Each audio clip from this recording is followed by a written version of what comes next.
Here I have Nokia XR20, and today I'm going to show you how to disable emergency programmable key on this device. So as you can see, on this device you have like this extra key, like not only power key, volume keys, not only Google Assistant key, but also you have this emergency programmable key, which you can like set up different actions to perform when you press on this key or long press on it.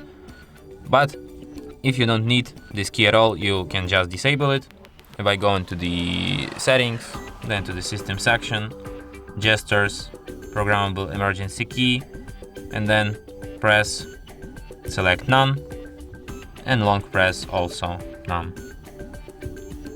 And now you can like press, hold this key, do with it anything you want, but it will like do nothing. And that's it. Thanks for watching. If you find this tutorial useful, don't forget to hit that like button and subscribe to our channel.